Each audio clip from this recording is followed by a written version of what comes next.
Okay, I'm so excited to have this conversation with you, as literally always. We're like over 500 episodes into this podcast, and I still love coming on here all the time and chatting with you and supporting you. And which actually, that being said, I am just like, I just can't even believe how long I've had this podcast. Some of you have been here from the beginning, back in 2020. Some of you maybe came a couple years ago. Maybe you're brand new. I'm just so grateful that you're here. I love sharing this information, spreading this information as far as wide as we possibly can. So thank you so much for being here. Thank you for sharing this podcast episode with friends, with family, with your coworkers, like for sharing on your social media, for writing reviews. Like reviews help get this show out so much. It's like one of the best ways you could help spread a podcast. So if you haven't yet left a review, I would be so grateful and so appreciative if you did. Literally, it could be 2 sentences. It could be 1 sentence on any platform. I would so appreciate it if you love this if you love this podcast. Anyway, thank you so much for being here. I'm just so happy to have this platform and all the things. So anyway, back to the point of today's conversation. I'm on my walking pad, by the way. So if I get a little out of breath, you know what's up. Okay. We got to get those steps in. It is like 12 degrees outside.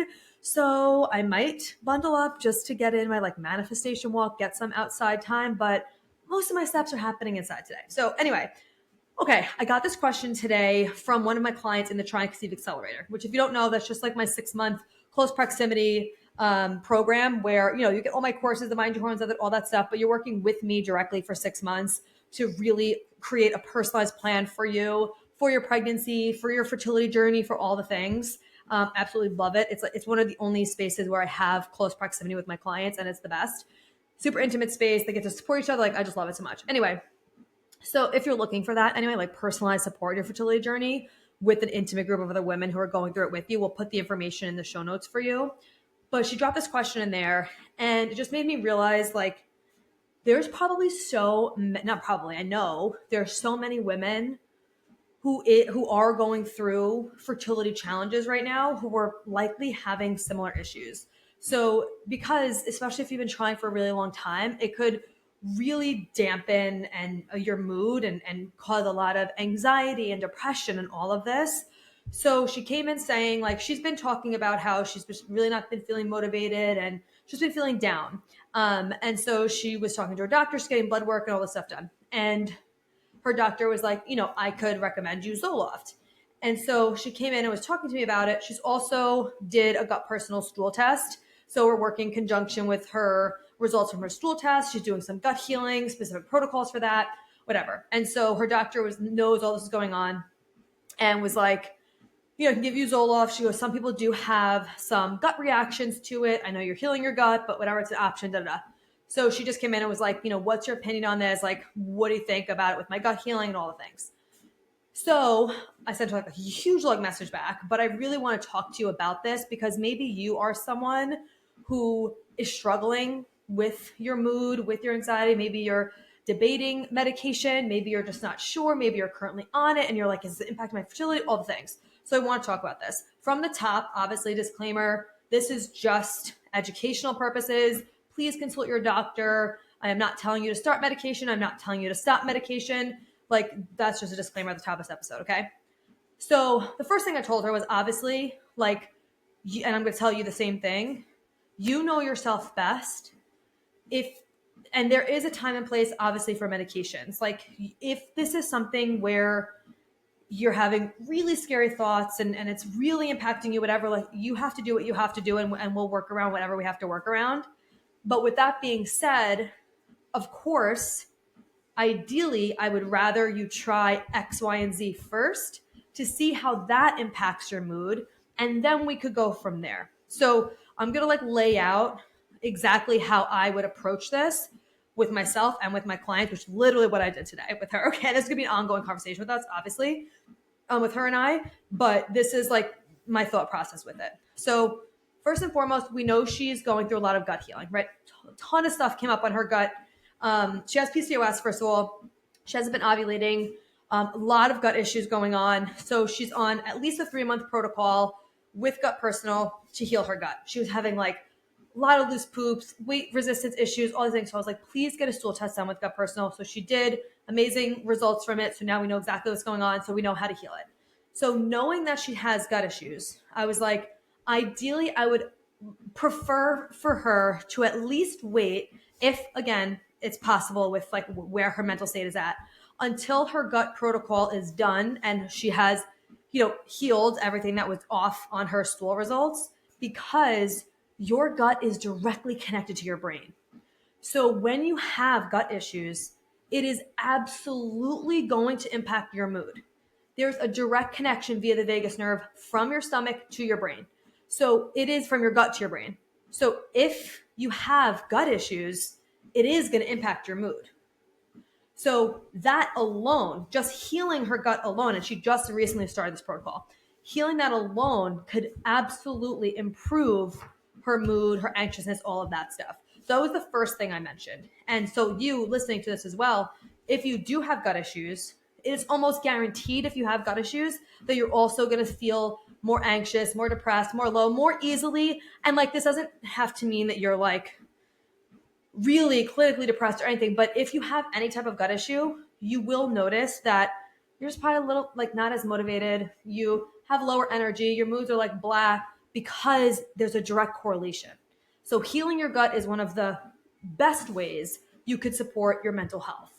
So I was like, let's at least get that done. And especially because we know any medications are going to have some impact on our guts, some more than others, right? Especially those women with PCOS who are always recommended metformin and all this stuff, and spironolactone, which totally rips your gut apart. It is like doing the opposite of what we actually want it to do, because when your gut is off, not only is it going to affect your mood, but it's of course going to affect your hormone levels, your fertility, your immune system, literally everything. Okay. So first and foremost, I'm like, let's get through this gut protocol and see how we're doing. I said, and if you feel like you can't wait, obviously, okay, let's talk to Jillian at Gut Personal, make sure, okay, what can we do to help support us best we can if you are going to go on medication, right? So we're all working together with this. But ideally, this is how I would have it played out. Finish your gut healing protocol first. Let's see how much that improves your mood. And in the meantime, while you're going through your gut healing process, I recommended this supplement. It's from Dr. Amen. So I have no affiliation with them. I don't have a code or anything, but I love Dr. Amen. You've probably heard of him. He's super popular in like the brain health space, but he's a doctor. He does brain scans, decades and decades of, I think he's 70 something. Like, he's been doing this forever. I love his research. Excuse me. He's amazing. But so he has a supplement company with it. And two of the best things for mood, like herb wise, is 5-HTP and saffron. And he has this supplement called like Mood Support, and it has saffron in it. It has 5-HTP, it has B12, it has zinc in it. Really great nutrients to help support your brain. So I'm like, okay, let's come at it from this angle first, or in conjunction with, but sometimes 5-HTP can't be taken with certain mood stabilizers. So you always have to check with your doctor with all that. So I was like, let's try this out, this supplement. I'll put it below if you want to look at it. And let's see like how that goes. Obviously, let's check with Jillian and Gut Personal, make sure it's not going to counteract with any of the herbs you're taking for your gut protocol. Check with your doctor, make sure it's all good, whatever, we all cross-check everything, right? We're a whole team, okay? But I was like, let's try this, because this is really helpful for serotonin production, right? Saffron and 5-HTP helps your serotonin production, which is obviously a feel-good hormone. So let's come at it from this angle as well while you're doing your gut protocol. So it was one of the other things I recommended. The third thing was, okay, let's look at your vitamin D3 levels. She lives in a cold place like I do, East Coast. I mean, the sun might as well not exist anymore. We're mid-January, end of January. It's fucking 12 degrees out. Like, our vitamin D levels are tanking around this time. We're getting 0 vitamin D for months. And vitamin D is really a hormone. It's not a vitamin. It's a hormone in your body that really impacts your mood, like so much, which is why a lot of people experience seasonal depression and all of that all around the winter time. If you live in a place like we do, which is cold and gray for a majority of the year. So I was like, what are your vitamin D levels? Like, where are you at with your vitamin D? Let's get that checked, because if that's low, then we know, okay, this is a factor in your mood as well. Let's up your vitamin D levels, right? There's so many things to look at before we go straight to a medication, right? And again, there is a time and place If it's like a dire situation, like you're having real scary thoughts, whatever, it's like, okay, let's just get you stabilized. And then let's do all these things we're talking about in conjunction so that when you can stop, right? Because I know you're not someone who wants to be on it forever. When you do stop, you have this in place to help keep you at a good place, right? So there's two ways this could go, right? You could do it in conjunction with it. So you could taper yourself off with the help of your doctor, or you could do this first to see how things help. And then and so what I said to her too, I'm like, let's try these things. There's more too, but I'll get to that. I'm like, let's try these things. The saffron and 5-HTP supplement, your gut protocol, making sure like you're finishing all of that, your vitamin D3 levels. I'm like, and if we're still not at a place where you want to be, okay, then let's consider taking it at a lower dose and just go from there. But you have to have these things in place first, because you're not someone that wants to be on a medication forever, right? And there are so many natural things that doing these things might totally negate her need to go on a medication at all. But if you never explore these things, if we never look deeper, like, okay, well, what could be causing this anxiety and depression on an internal level, right? There's a lot of external factors too, which we'll get to, but on an internal level, on brain chemistry, how your gut is working, your nutrient levels, like how can all of these things impact our mood so that we can help support ourselves as best as we can naturally, right? So those are all like the internal things, right? Because she's already following the mind to horn that she's already balancing her blood sugar, reducing inflammation, like she's doing all these other things. So I'm like, I knew all that was in check. Okay, now there's just extra things on top. So then after that, it's like, okay, now let's look at lifestyle stuff, right? We looked at some like nutrient deficiencies and all of that stuff. Now we're looking at lifestyle stuff. Obviously, she has the stress of getting her cycle regulated and ovulating and wanting to have a baby and job and all things, right? We all have life stressors, right? So there's that factor of it. And so what I was telling her was, okay, let's look at what are things in your day-to-day life that you know positively improve your mood. You know that every time you do these things, it makes you feel better. Is it a workout? Is it a walk? Is it reading? Is it like a light therapy lamp? Highly recommend that for people in the wintertime too. Is it talking to a friend? Is it, I don't even know, literally going to visit like one of your family members, or just like calling your grandma, whatever. Literally doesn't matter. Could be anything. It's different coloring. Like could be anything for anybody. But what are things in your day-to-day life that you know helps boost your mood after listening to certain music, all these things, okay? Let's think about those things that you are doing, right? Or that you know help that. And let's make sure we're doing those things every single day. So like ideally one of those things would be in the morning. One of those things would be, in the afternoon to help us throughout the entire day. So let's get really clear on the things that do. So like for me, I'll give you examples. Like for me, things I know that boost my mood are getting a couple of things like completed first thing in the morning. This is like science shown for like helping your dopamine. So like that's why therapists and everybody will always say like make your bed first thing in the morning. Completing a task or doing something is an instant dopamine hit, right? Not being on my phone for the first like couple hours that I'm awake really supports my mood. So like for me, waking up in the morning and like making my bed or unloading the dishwasher, folding a couple things if laundry was there, getting our breakfast ready, like all those things help my mood just as much as getting my meditation in. Like that really helps me long term. Listening to music that really supports me, like whether it's like Boss Bitch from Doja Cat or, you know, like a Shift to Abundance mix, like it's all over the place, but those things really lift my mood. Going for a walk every single day really lifts my mood. Working out, like I notice when I do not do these things, I have such lower motivation. I am in a bad mood, and I'm so aware of it because the contrast is so big, because I am someone who does this almost all the time, that when I don't, on days that I don't, because, you know, mom life happens, you have a sick baby or whatever it is, I'm like, wow, it really impacts me. Like it really, really does. And it seems like these things are so small, but they make the biggest difference. And the more that you get aware of, wow, when I don't do this one thing, I really feel it in my mood. And again, it's simple. It's not going to be something drastic. So I was telling her, it's okay, let's look at these things. What are things that you know help boost your mood? Let's double down on that. Let's make sure you're doing at least 2 of those things every day, at least 1 in the morning, 1 at night, right? And then what are things that like you know help but you're not doing that we want to add back in. Then the other side of this is, okay, what are things that you, or back to that, like, but you're not doing consistently, right? Because sometimes it's like, oh, this helps, but I don't do it all the time. Okay, how can we get so brutally honest with ourselves and so devoted to things that we are going to stay consistent to it? And sometimes if you're at like a level of depression or anxiety, it's almost impossible to get yourself to do those things that actually help support you because you're just so low, which I understand. Like if you are at that place, I get that. You're like, no, Corinne, like I know going for a walk is helpful, but like you're so depressed, it's just like you need some other support to get you there. So I get that. So I'm not saying like, oh, just be more consistent with it. It's a lot harder than that for certain people, depending on the level of like depression or anxiety you are at.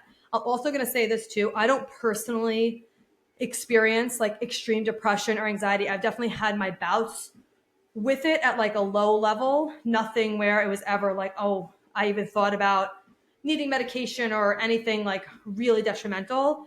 But I've had like my moments with it. But I've had people very close to me who have experienced this. So I don't know it from the inside, but I know it from the outside in a close proximity. You know what I mean? So anyway, then looking at the things that you do that like that, I'm like, okay, now look at everything that you're doing every day. What are things that are negatively impacting your mood that you might be doing every single day?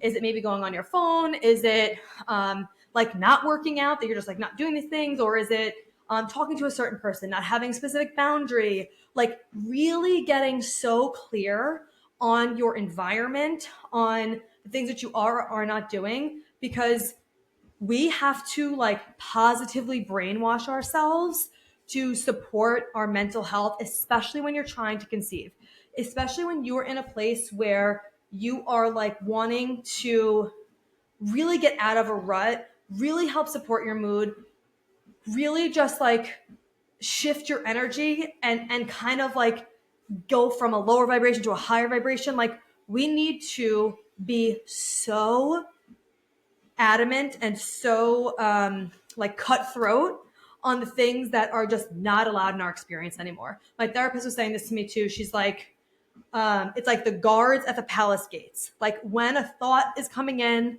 that is not supportive, it's like picture like the guards at the palace gates of like, nope, not letting it in. Or when it's a song you're listening to or whatever, a reel, and it doesn't make you feel good. Okay, guards at the palace gates, nope, not letting it in. Now again, I'm at a place where I can control my thoughts in that way. I could shift them, change them, whatever, and I'm aware of it. When you are maybe really depressed, that could be a lot harder to do.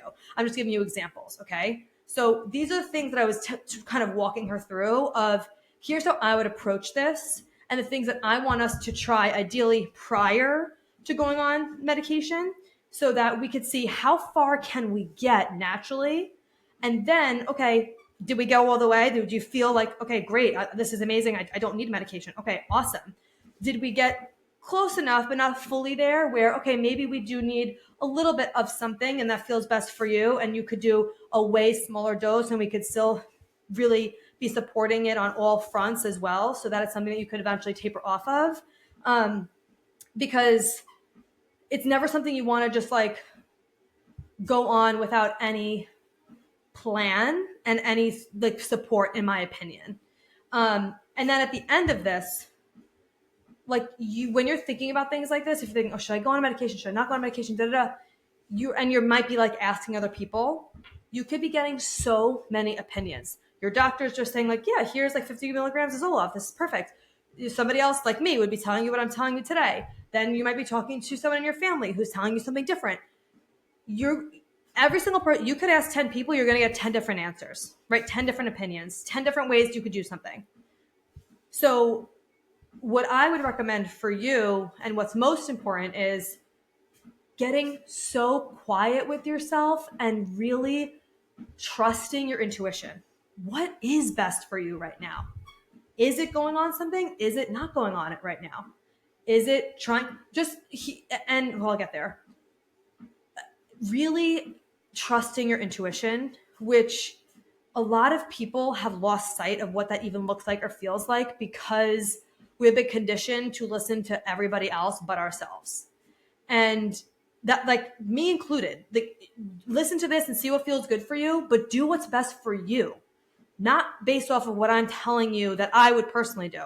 I want you to trust yourself. I want you to trust your intuition. And a lot of times, especially if you've kind of lost touch with it, because we're just taught in the society to not trust ourselves and all these things, a lot of times you just need to make a step in either direction, and that's going to give you your answer, right? So start taking one step in either direction and figure out how it feels.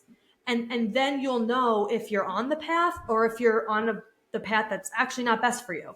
But you have to be really conscious of how you're feeling when you are going through your day to day, to even know what helps you feel better mentally, to even know what doesn't help you feel better mentally, to know that whatever choice you made, does this feel good to me? Like, does my soul feel more peaceful? Do I feel like, okay, weight isn't lifted off? Do I feel like, okay, like I know this is the right decision? Like really getting to a place, and the more decisions you make, the more promises you keep to yourself, the more confident you are, the more you're going to be able to trust your intuition. Start with something small. Start with like trusting your intuition on what restaurant you want to eat at this weekend, or trust your intuition on what book you just all of a sudden want to read next, or like start with tiny things. And the way that you're going to know if you're on the right path is the way you feel once you're on it. That's how you're going to know. That is how you're going to know. So that is how I would walk myself through it. That's how I walk my client through it. And we're going to be continuously, obviously, having these conversations. This isn't just like a one voice message and now we're done. But for you, obviously, this is it for this episode. But I hope this was helpful for you of just like how I think, the things that I'm thinking about, what we can be doing to improve her mood. And obviously, when I was talking about the supplements with like the saffron 5-HTP, there are so many other baseline supplements that are really important, like omegas, things like that I already know she's taking. So I didn't need to double check on that for her. But like omega is extremely important for your brain too.